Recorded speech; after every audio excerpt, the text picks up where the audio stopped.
నమస్కారం,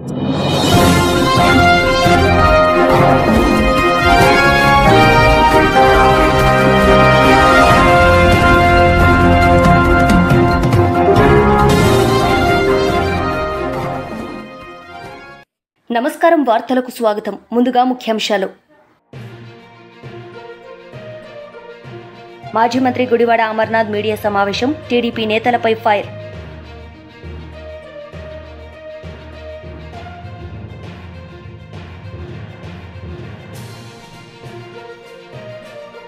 మాజీ మంత్రి జగదీష్ రెడ్డి మీడియా సమావేశం, సీఎం రేవంత్ రెడ్డిపై fire.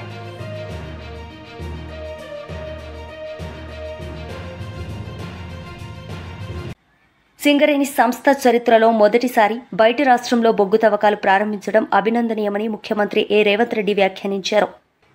TDP leader Varla Ramaiah media సమావేశం నిర్వహించారు. ఈ సందర్భంగా పలు అంశాలపై ఆయన మాట్లాడారు.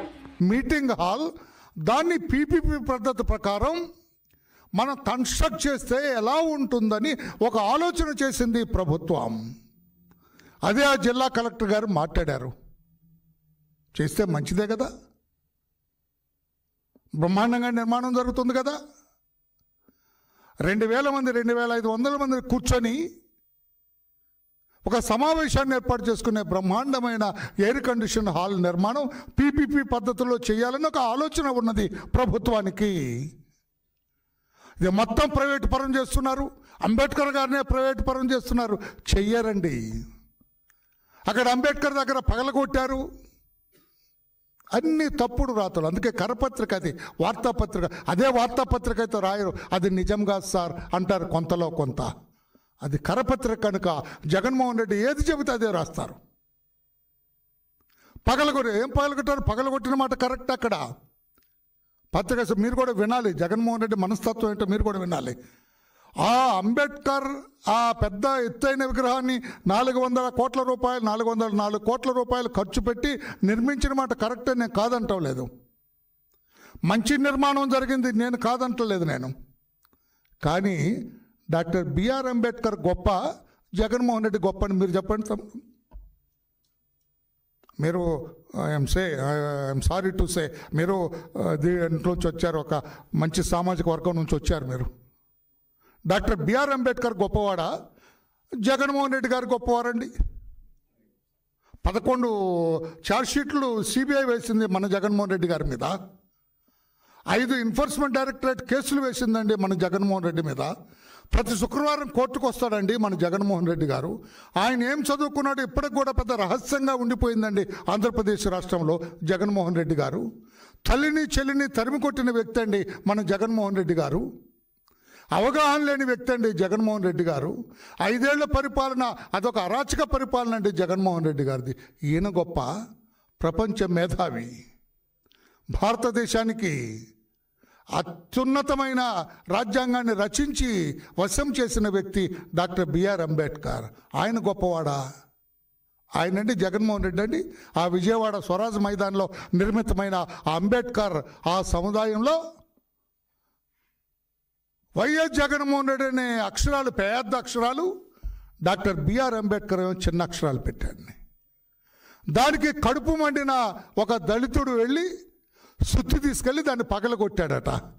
అది చంద్రబాబు నాయుడు గారు ఆయన ఇంట్లో నుంచి సుత్తి తీసుకెళ్ళి ఈయనే పగలగొట్టినట్టుగా రాస్తాడు. ఇది చెత్త రాతలు కదండి జగన్మోహన్ రెడ్డి గారు. నేను ఈ రోజున అంటున్నాను, నేను చంద్రబాబు నాయుడు గారికి అత్యంత గౌరవం ఉన్నది డాక్టర్ బిఆర్ అంబేద్కర్ అంటే. మీకున్నదా జగన్మోహన్ రెడ్డి గారు?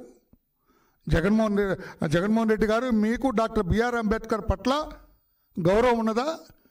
గౌరవం ఉంటే జగన్మోహన్ రెడ్డి గారు మీరు ముఖ్యమంత్రిగా ఉండగా, అంతకుముందు ముఖ్యమంత్రిగా ఉన్న చంద్రబాబు నాయుడు గారు దళిత బిడ్డలు విదేశాలకు వెళ్ళి చదువుకునే అవకాశం ఇచ్చిన ఒక పథకానికి డాక్టర్ బిఆర్ అంబేద్కర్ విదేశీ విద్యా విధానం అని పెడితే, మీరు ముఖ్యమంత్రి అయిన తర్వాత డాక్టర్ బిఆర్ అంబేద్కర్ పేరు తీసేయండి, నా ముందు ఆయనంత అని చెప్పి వైఎస్ జగన్ విదేశీ విద్యా విధానం అని పెట్టుకుంది. నిజం కాదా? మీకు గౌరవం ఉందా డాక్టర్ బిఆర్ అంబేద్కర్ అంటే? నిజం చెప్పండి. మీరు ముఖ్యమంత్రిగా ఉండగా జగన్మోహన్ రెడ్డి గారు దళిత పథకాలు ఎన్ని చేశారండి. Best available schools Chandrababu Naidu గారు ఉండగా పేద విద్యార్థులు చదువుకోవటానికి బెస్ట్ అవైలబుల్ స్కూల్స్, పెద్ద పెద్ద టెక్నో స్కూల్స్, వీటన్నిటిలో కూడా దళిత. మాజీ మంత్రి గుడివాడ అమర్నాథ్ మీడియా సమావేశం నిర్వహించారు. ఈ సందర్భంగా పలు అంశాలపై ఆయన మాట్లాడారు. ఆలోచనతో చేస్తున్నటువంటి కుట్రలు కుతంత్రాలు మీరు అందరూ కూడా చూస్తూ ఉన్నారు. అయితే మా పార్టీకి చెందినటువంటి కార్పొరేటర్లు, మా పార్టీ గుర్తు మీద గెలిచినటువంటి కార్పొరేటర్లు దీన్ని పూర్తిగా వ్యతిరేకిస్తూ అవిశ్వాస తీర్మానం అనేటువంటిది ఎట్టి పరిస్థితుల్లో జరగడానికి వీల్లేదు, మిగిలినటువంటి పదవీ కాలం కూడా గౌరవ మేయర్గా ఉన్నటువంటి కొలగాని హరివెంకట కుమారి గారు కొనసాగాలన్నటువంటి ఒక దృఢ నిశ్చయంతో అందరూ కూడా ఉండడం జరుగుతూ ఉంది. అయితే ఏ రకంగా వారి దౌర్జన్యాలు, ఏ రకంగా బెదిరింపులు, ఏ రకంగా అన్ని రకాలైనటువంటి విధాలుగా మా పార్టీకి చెందినటువంటి కార్పొరేటర్లను బెదిరించడం, భయపెట్టడం, లేదా వాళ్ళని ఏదో రకంగా ప్రలోభ పెట్టడం మీరు గడిచినటువంటి 25 రోజులుగా చూస్తూ ఉన్నారు. అయితే రేపు 19వ తారీఖు అంటే మరో 3 రోజుల్లో అవిశ్వాస తీర్మానానికి సంబంధించినటువంటి సమావేశం కూడా జరుగుతూ ఉన్నటువంటి తరుణంలో వైఎస్ఆర్ కాంగ్రెస్ పార్టీ తరపు నుంచి రేపు అందరికీ విప్ కూడా జారీ చేయడం జరుగుతూ ఉంది. సుమారు 58 మంది సభ్యులు, వైఎస్ఆర్ కాంగ్రెస్ పార్టీ గుర్తు మీద గెలిచినటువంటి 58 మంది సభ్యులకి కూడా పూర్తిగా కూటమి పార్టీ నాయకులు పెట్టినటువంటి అవిశ్వాస తీర్మానాన్ని వ్యతిరేకిస్తూ రేపు 19వ తారీఖున జరగబోయేటువంటి ఆ సభను కూడా సభకి వెళ్లకుండా మేము బహిష్కరించాలని చెప్పి పార్టీ నిర్ణయం తీసుకుంది. సో దానికి అనుగుణంగా రేపు పార్టీ విప్ను కూడా 58 మంది మా పార్టీ గుర్తు మీద గెలిచినటువంటి సభ్యులకి రేపు విప్ జారీ చేయబోతా ఉన్నాం. ఆ విప్ని ధిక్కరించి ఎవరైతే వారు ఆ సభకి హాజరవుతారో వారందరి మీద కూడా చట్ట ప్రకారం ఏదైతే యాక్ట్ చెప్తా ఉందో దాని ప్రకారం విప్ని ధిక్కరించినటువంటి సభ్యుల్ని మీద క్రమశిక్షణా చర్యలు కూడా తీసుకోవడం జరుగుతుందనేటువంటి విషయాన్ని ఈ సందర్భంగా తెలియజేస్తా ఉన్నాం. తప్పకుండా రానటువంటి మిగిలినటువంటి కాలం కూడా గౌరవ మేయర్ గారు హరివెంకట కుమారి గారే కొనసాగుతారు. దానికి కావాల్సినటువంటి బలం, దానికి కావాల్సినటువంటి సంఖ్య వైఎస్ఆర్ కాంగ్రెస్ పార్టీ దగ్గర ఉంది. ఎవరు ఏది చేసినా గతంలో చంద్రబాబు నాయుడు గారు 95వ సంవత్సరంలో చేసినటువంటి వైస్రాయ్ రాజకీయం దయచేసి ఇక్కడ చేయొద్దని చెప్పి కోరుతా ఉన్నాం. బలం లేనప్పటికీ మా దగ్గర ఎంతమంది ఉన్నారో అంతమంది ఉన్నారు, మీరు వచ్చేయండి అని చెప్పి మీరు చేస్తున్నటువంటి బెదిరింపులు, దౌర్జన్యాలు, ప్రలోభాలు ఇక కొనసాగడానికి వీల్లేదు. ఇప్పటికన్నా మీరు మీ పద్ధతి మార్చుకుంటే మంచిది అనేటువంటి విషయాన్ని ఈ సందర్భంగా తెలియజేసుకుంటూ ముఖ్యంగా విశాఖపట్నం నగర ప్రజలందరినీ కూడా అభ్యర్థిస్తూ ఉన్నాం.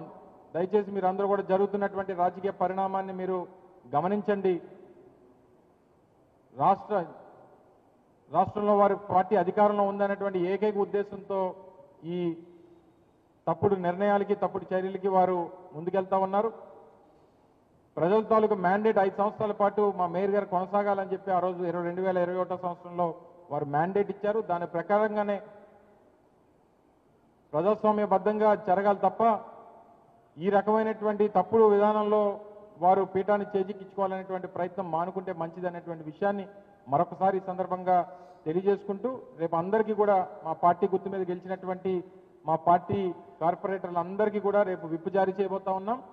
19వ తారీఖున జరగబోయేటువంటి అవిశ్వాస తీర్మానం మీద జరగబోయేటువంటి ఆ ప్రత్యేక సమావేశాన్ని వైఎస్ఆర్ కాంగ్రెస్ పార్టీ బహిష్కరిస్తుందనేటువంటి విషయాన్ని డాక్టర్ కోసం వెంకటేశ్వర్లు మీడియా సమావేశం నిర్వహించారు. ఈ సందర్భంగా పలు అంశాలపై ఆయన మాట్లాడారు.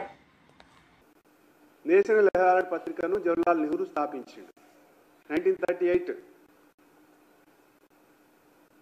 ఈ యొక్క పత్రికని అసోసియేటెడ్ జర్నల్స్ లిమిటెడ్ అనే సంస్థ ప్రచురిస్తూ ఉంటుంది. అయితే 2008 వరకు నడిపించారు. 2008 ఆర్థిక సంక్షోభం అనేటువంటి పేరు మీద ఈ పత్రికను మూసేసింది, క్లోజ్ చేసింది. అప్పుడు ఈ జనరల్స్ ఈ ఏజేఎల్ ఏదైతే సంస్థ ఉందో అయితే ఇక్కడనే 2010లో ఉంటే 2012లో సుబ్రహ్మణ్య స్వామి నేషనల్ హెరాల్డ్ పత్రిక మీద కేసు దాఖలు చేసింది. వైఏఎల్ అంటే యంగ్ ఇండియా కంపెనీ లిమిటెడ్ ద్వారా ఏజేఎల్ ఆస్తులను వాస్తవానికి ఆలోచన చేస్తే ఏజేఎల్కు 2000 కోట్ల రూపాయల ఆస్తులు ఉన్నాయి. 2000 కోట్ల రూపాయల ఆస్తుల్ని young India limited company Rahul Gandhi, Sonia Gandhi 30 అప్పుడు ఆ రోజు కూడా national government Congress party Manmohan Singh గారు ఉంది, Sonia Gandhi UPA chairman, CBI విచారణ అర్ధాంతరంగా నిలిపేసింది. మేము ఆరోపణ చేస్తున్నాం, అర్ధాంతరంగా నిలిపేసింది. కానీ ఈడీ విచారణ మాత్రం కంటిన్యూ అయింది.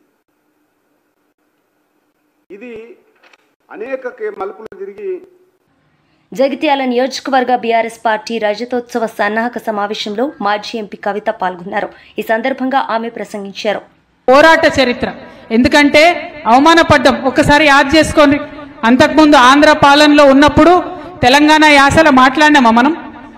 తెలంగాణ యాసలో మాట్లాడాలంటే ఇప్పటికి కూడా చెప్తారు నాకు, ఐటీ ఆఫీసులలో పనిచేసేటోళ్ళు, హైదరాబాద్లో ఉండేటోళ్ళు, మా ఆడబిడ్డలు బయట షాపుకు పోయినా, దుకాణానికి పోయినా, హోటల్కి పోయినా ఏమండి అని మాట్లాడాలి, మర్యాదగా మాట్లాడాలి.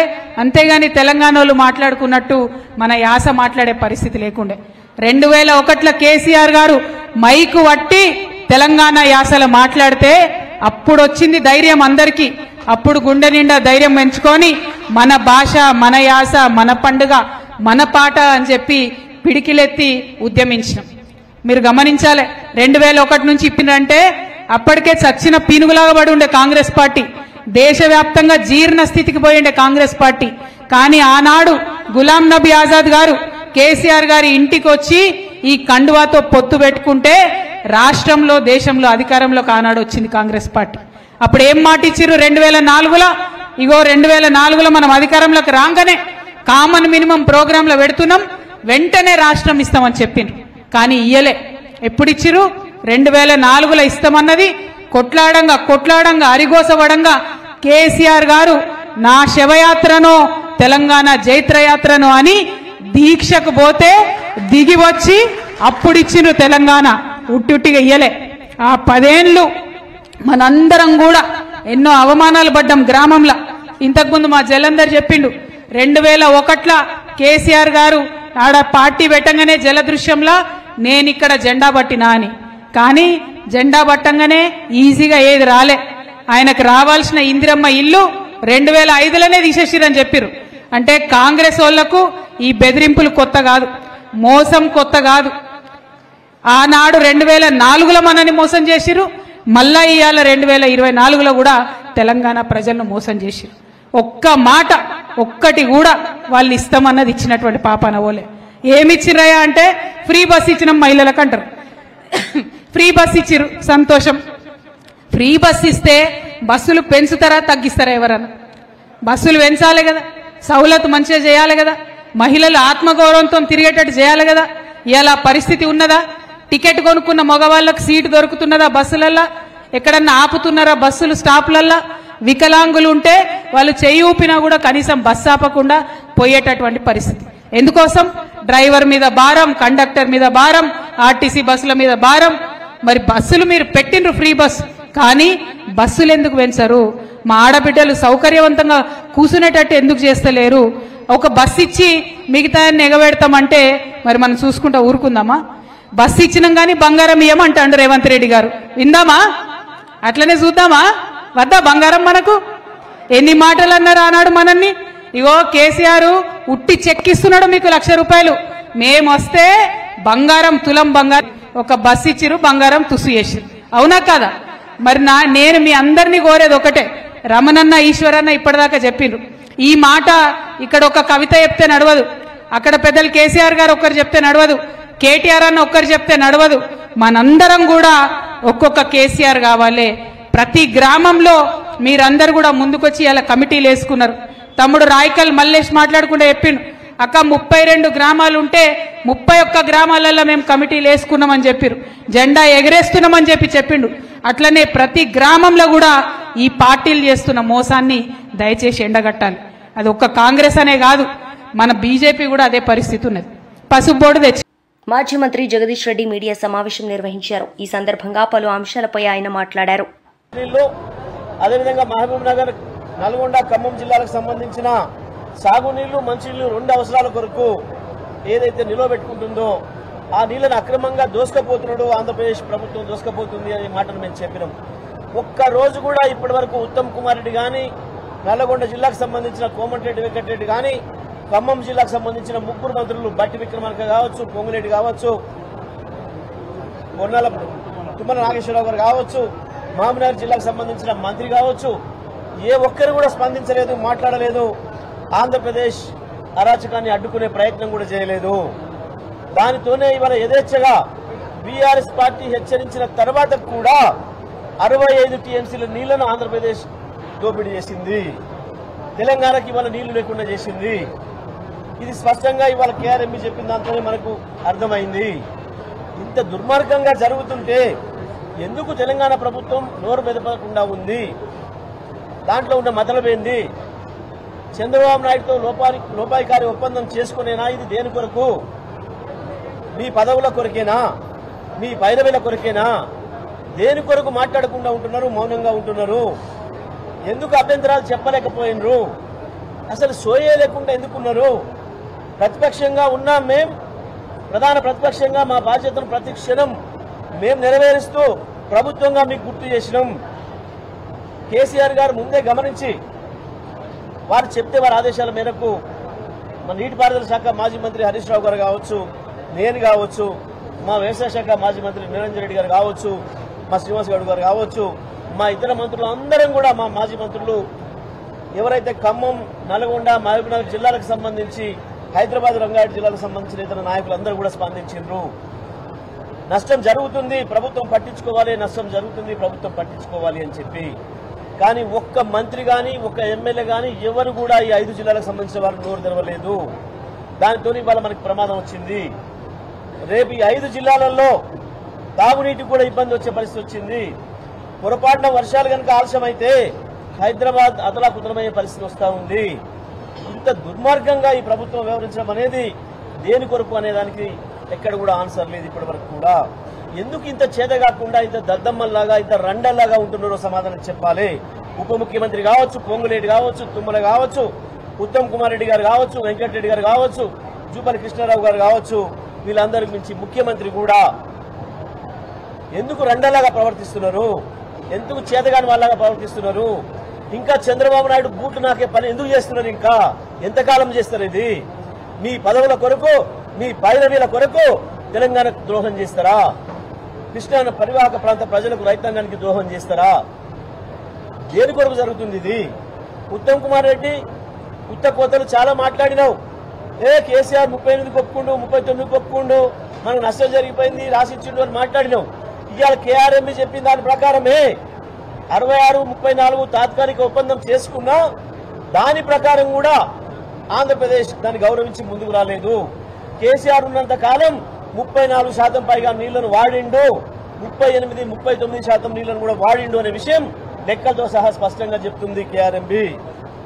ఎందుకు మీరు ఈ సంవత్సరం నీళ్లు వాడలేకపోయినరు? లేదు, మీరు నిలవబెట్టుకున్న నీళ్లను పక్క వాళ్ళు దొంగతనంగా తీసుకుపోతుంటే ఎందుకు చేత కాకుండా కూర్చున్నారు? ఎందుకు మీ మూతులకు స్లిప్పులు వేసుకొని కూర్చున్నారు? మూతులకు ప్లాస్టర్లు వేసుకొని ఎందుకు కూర్చున్నారు? సమాధానం చెప్పాలి ఇవాళ తెలంగాణ ప్రజలకు. మీరు ఇంత దగా, ఇంత దోపిడీ ఇంత పొద్దున్నాక జరుగుతుంటే కూడా ఒక్కడికంటే ఒక్కడికి సోయలేదు. కేవలం కమిషన్లు దండుకోవడానికి, వచ్చిన వాటిని పంచుకోవడానికి, ఢిల్లీకి మూటలు పంపించడానికి టైం సరిపోతుంది తప్ప ఏం జరుగుతుంది? తెలంగాణ హక్కుల మీద దాడి ఎట్లా జరుగుతుంది? తెలంగాణ రైతాంగానికి ద్రోహం ఎట్లా జరుగుతుంది?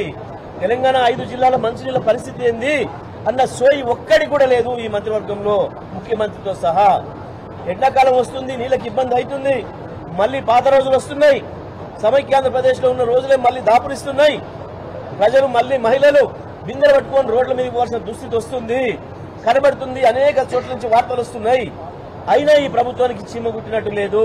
పోతే పోనీ ఎక్కడెవరు వస్తే మాకేంది, మా కమిషన్ మాకు వస్తే చాలు కదా అన్న పద్ధతుల్లో ఈ ప్రభుత్వం వ్యవహరిస్తా ఉంది. రేవంత్ రెడ్డి ప్రభుత్వం ఇంత దుర్మార్గంగా ప్రవర్తించడం అనేది ఇంతకు మించిన శోచనీయ విషయం ఇంకోటి లేదు.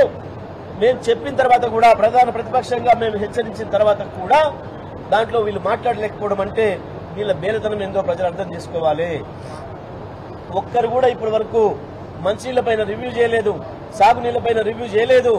ఏ ప్రాజెక్టులో ఎన్ని నీళ్లు నిల్వ ఉన్నాయి, దాని మీద ఆధారపడ్డ మిషన్ భగీరథ ఎంత అవసరం ఉంది, మిషన్ భగీరథ ఎంత ప్రాంతానికి అక్కడి నుంచి వెళ్ళి నీళ్లు తీసుకొస్తుంది, ఆ జలాశయాల్లో నీళ్లు ఎంత ఉండాలన్నా సోయి కూడా ఒక్కడికి లేదు. ఇప్పటి వరకు కూడా ఒక్కడు కూడా మాట్లాడలేదు. ఏ ఒక్క జిల్లాలో ఒక మంత్రి రివ్యూ చేయలేదు, లేదా హైదరాబాద్ లో ముఖ్యమంత్రి రివ్యూ చేయలేదు, ఇరిగేషన్ మంత్రి రివ్యూ చేయలేదు. నీళ్లకైతే మంచిలకు ఇచ్చిన వైసీపీ లీడర్ మీడియా సమావేశం నిర్వహించారు. ఈ సందర్భంగా పలు అంశాలపై ఆయన మాట్లాడారు.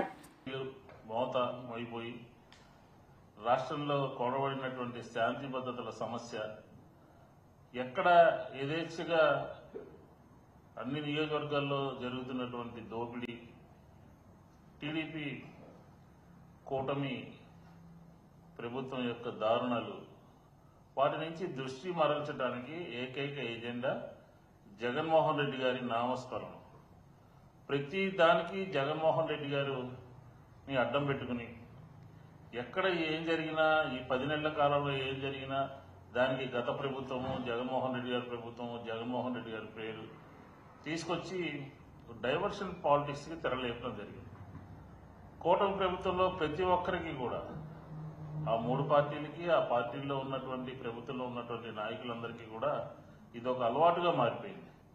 ఎందుకంటే జగన్మోహన్ రెడ్డి గారి మీద నిందలు వేయటము, ఆయన మీద మతం ముద్ర తీసుకురావటము, జగన్ గారు తిరుపతి వెళ్ళాలి అని చెప్పనే ప్రయత్నం చేసినప్పుడల్లా కూడా తప్పనిసరిగా డిక్లరేషన్ ఇవ్వాలి అని అంటూ మెలికిపెట్టి నానా హడావుడి చేయటం.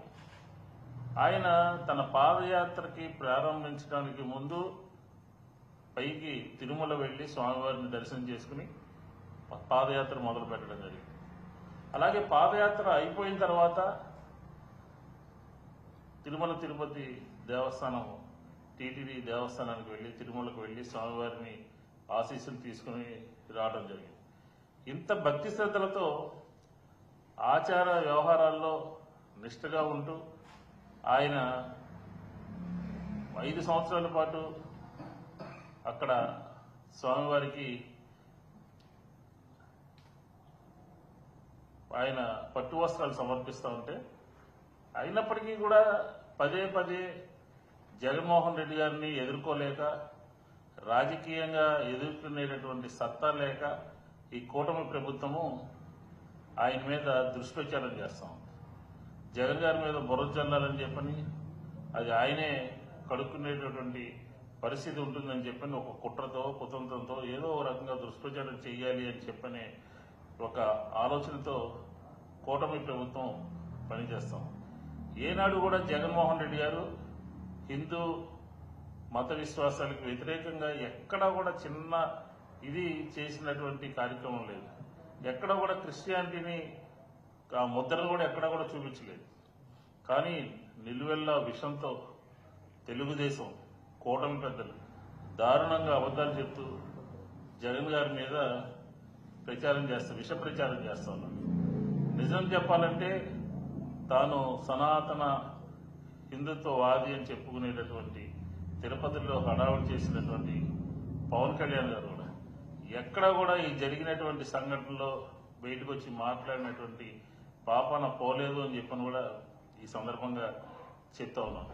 మనం ఒకసారి కొన్ని అంశాలని పరిశీలిస్తే ఎవరి ప్రభుత్వ హయాంలో ఏ కార్యక్రమాలు జరిగినాయి, ఏ కార్యక్రమాలు హిందువుల యొక్క మనోభావాల్ని గౌరవించబడ్డాయి అని చెప్పి మనం ఒకసారి పరిశీలిస్తే, తెలుగుదేశం ప్రభుత్వ హయాంలో కనకదుర్గమ్మ అమ్మవారి కొండ మీద తాంత్రిక పూజలు చేసి, అర్ధరాత్రి పూట సీసీ కెమెరాలు తీసేసి పూజలు చేసినటువంటి, తాంత్రిక పూజలు చేసినటువంటి పరిస్థితి మనకి తెలుగుదేశం ప్రభుత్వ హయాంలో కనబడుతుంది.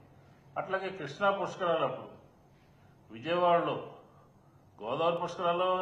వార్తలు ముగించే ముందు ముఖ్యాంశాలు మరోసారి. మాజీ మంత్రి గుడివాడ అమర్నాథ్ మీడియా సమావేశం, టీడీపీ నేతలపై ఫైర్.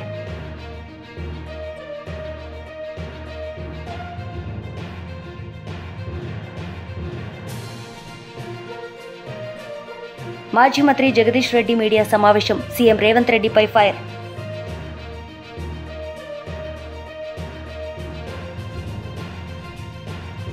ఈ వార్తలు ఇంతటితో సమాప్తం. తిరిగి ప్రసారం అయ్యే వార్తల్లో మళ్ళీ కలుద్దాం. అంతవరకు సెలవు. నమస్తే.